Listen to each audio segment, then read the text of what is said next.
आप सबको मेरा बहुत बहुत नमस्कार।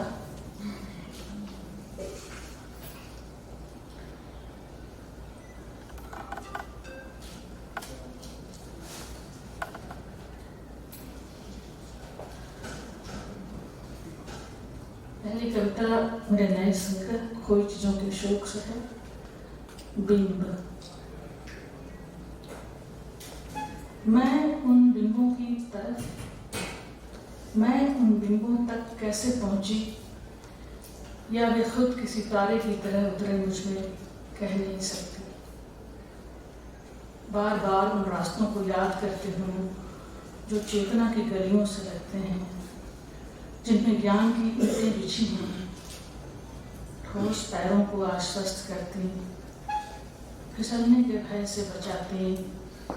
फिर भी वह धुंधल का जो फैला है मेरे और इन बिंबों के बीच, हृदय विदारक है कविता के लिए। वह जो था कभी कहीं ठोस सा, बस एक बिंब भर है। आज की रात तारा एक बिंब है।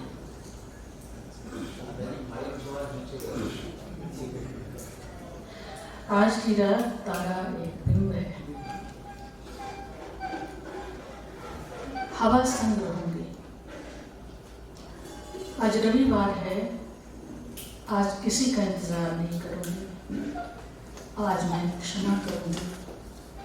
आज मैं हवा संग रहूंगी, उसके स्पर्श से सिरी एक डाल की तरह। बस अपनी जगह रहूंगी। अलबत्ता थोड़ी देर बाद पास ही तालाब में तैरती मछली को देखने जाऊंगी। जानूंगी वे क्या पसंद करती हैं, तैरते रहना लगातार या सुस्ताना भी जरा। मैं उनकी आंखों में झांकूंगी, बसी उनमें सुंदरता के मारक सम्मोहन को शामिल करूंगी जीवन के नए अनुभवों में। आज पानी के पास जाऊंगी, उसकी गंध को भीतर तक उतारूंगी, उसके आसपास के खास बात के बहाने भीतर के घर बात देखूंगी। आज रविवार है, आज किसी का इंतजार नहीं करूंगी। इस धरती पर रहूंगी उसके तापमान की तरह। रात की हवा हूं जैसे रात है अभी, हूं जैसे रात है अभी। और हवा दिल के खजाने में समेटे हुए सारे चुंबन खो चुके जो अपने स्वाद। हूँ जैसे नहीं हूँ, जैसे नहीं है वे बातें जिनमें हम थे इस सृष्टि में। रात घनघोर है जैसे घनघोर बारिश, जैसे भीगती हैं हमारी आंखें जो कुछ और देखती हैं। अब रात है और रात की हवा हिलाते हुए घास को एक अजब लय में जो अब जीवन में नहीं। और उधर पत्थर पर रात से भी काली छाया किसी बड़े पक्षी की विभक्त उसके दो पंखों में। यह छाया बड़ी है अपनी ही छाया से, चल आ रही है इधर। गनीमत है रात है और रात की हवा।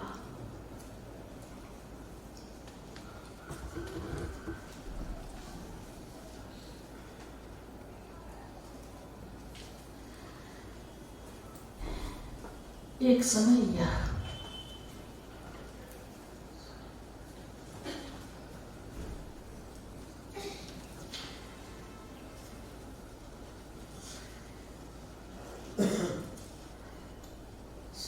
अपूर्ण समय, यह एक समय है बीत जाने वाला। यह एक समय है बीत जाने वाला, हो चाहे इसका रंग कितना भी गाढ़ा। दहशत चाहे जितनी मारो, एक भीत ही है आखिर रेत की, भुरभुरा जाएगा। कितनी बौखलाहट में दौड़ रही है अभी से हवा कि पीछे पीछे चली आती है एक दूसरी कम बौखलाई नहीं। चीर तो ही बाहर का दृश्य हमारी आंखों को जो ढांके हुए। लोग शब्दहीन होते जा रहे हैं, हाथों में पकड़े अपनी चुप्पियां। बेटियां जो कल तक खेलती थीं अपने आंगनों दालानों में, पेड़ों की शाखाओं से लटकाई गई हैं, जैसे वे हों कागज की गुड़िया। किसी दो स्वप्न की कतरने या कि फटा हुआ इसका कोई हिस्सा। यह समय यूं ही नहीं रह सकता आखिर, यह समय यूं ही नहीं रह सकता आखिर। उतारी जाएंगी ये बच्चियां हत्यारी शाखाओं से, चिन्हित किए जाएंगे हत्यारे। नहीं आज तो बाद आज के हिसाब किताब बराबर होगा। धूल भरी आंधी उठेगी कहीं से, अनगिनत उन आंखों को सचमुच पत्थर बनाती, जिन्होंने देखी ये हत्याएं और चुप रही, सोच कर ये थी दर्द की बेटियां।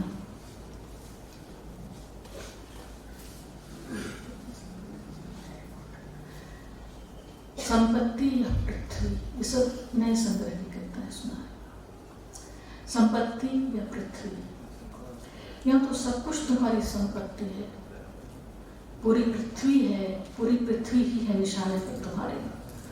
तुम्हारी तृष्णा से कुछ भी बचा नहीं रहेगा एक दिन, सब कुछ पर होगा तुम्हारा आधिपत्य। छोटी सी छोटी भावना पर निर्मम क्रूर दृष्टि तुम्हारी, जानवरों से लेकर मनुष्यों तक सब पर अधिकार है वैसे भी तुम्हारा। तुम्हारे बच्चे तुम्हारी संपत्ति हैं, तुम्हारे बच्चे तुम्हारी संपत्ति हैं, तुम उन्हें किसी और तरह से जान भी नहीं सकते। पत्नियों के स्वामी तो अनंत काल से रहे हो तुम, मगर बच्चे इस धरती के होते हैं जैसे हम तुम स्वयं भी। प्रकृति जिन्हें सींचती है अपनी नम आंखों से, अपनी हवा से बनाती है जिनके मन, अपनी बारिशों से पैदा करती है वासना जीवन के लिए, अपने हरे लाल पीले बैगनी अनगिनत दूसरे रंगों से गढ़ती है उनके अपने रंग। और अब तो उसके पास एक दूसरी कल्पना भी है, और अब तो उसके पास एक दूसरी कल्पना भी है तुम्हारे स्वामित्व से उभरने की। जैसे हैं अब स्त्री, अब जैसे है स्त्री के भी, स्त्री जैसे अब स्त्री की भी है अपनी एक कल्पना, जबरन प्रेम और मोह की गिरफ्त से छूट कर इस संसार में जीने की। यहाँ सब कुछ तुम्हारी संपत्ति नहीं, यहाँ सब कुछ तुम्हारी संपत्ति नहीं। कुछ इस तरह सोच कर देखो कितनी आबाद दिखेगी तुम्हें अपनी ही स्वायत्तता।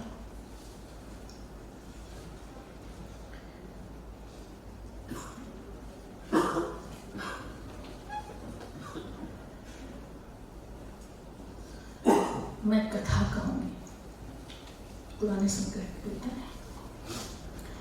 स्त्रियों बार बार मैं तुम्हारी कथा कहूंगी, आप सबों को समर्पित। स्त्रियों बार बार मैं तुम्हारी कथा कहूंगी, उतरूंगी जीवन की अंधेरी खोह में, दूर तक बढ़ूंगी, पहुंचूंगी वहां तक थोड़ी भी रोशनी बाकी होगी जहां तक देखूंगी तुम्हारे प्राचीन चेहरे जो अब तक दस्तावेजों में पूरी तरह सुरक्षित होंगे। वहाँ उनसे ही जान लूंगी तुम्हारा हाल, और यह भी समझ लूंगी कि बहुत फर्क नहीं है एक दूसरे के हालचाल में।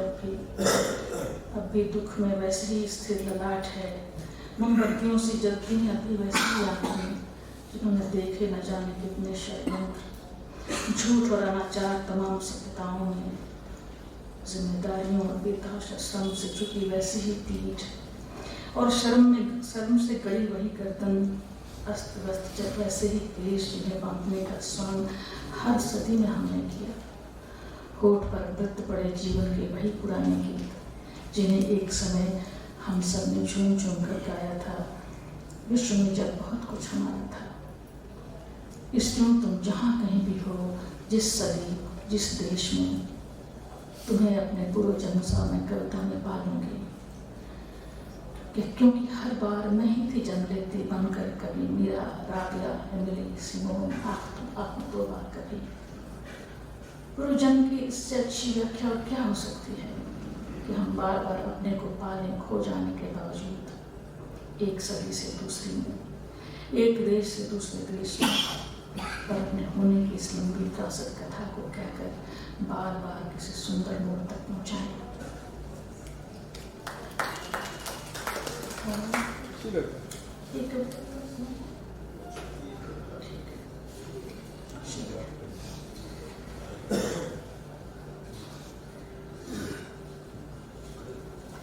जहाँ मेरा देश था, कुछ दिनों पहले जहाँ एक राह थी, अब वहाँ एक दीवार है। कुछ दिनों पहले जहाँ एक राह थी, अब वहाँ एक दीवार है। थी जहाँ हमारी इच्छाएं, वहाँ लालच है सिर्फ। कामना थी जहाँ लहराती वासना है। जहाँ खुशी थी, दुख की गजन छाया है। जहाँ सारा साहस था, वहाँ गजब की लाचारी है। जहाँ मेरा देश था, अब वहाँ एक बाजार है। उस पेड़ पर बैठा पखेरू जैसा दिखता है जो, वह असल में कुछ और है। रंगीन आंखों वाली मछली जल में तैरती, दरअसल युद्ध में काम आने वाला एक मारक यंत्र है। पड़ोस में रहने वाले सामान्य से दिखते लोग खतरनाक गुप्तचर हैं, हमारा नाम पता बटोरते। दफ्तर में कोने में बैठने वाला क्लर्क करता है आजकल अपनी हैसियत से बड़ा काम, दर्ज कर रहा है मारे जाने वाले के नाम। मेरा प्रतिनिधित्व करती दिखती सरकार मेरी नहीं, मेरा देश हथिया चुका है कोई और देश। हद है, जो कुछ जैसा दिखता था वह वैसा नहीं है। जहाँ जो कुछ था वहाँ नहीं है। शुक्रिया।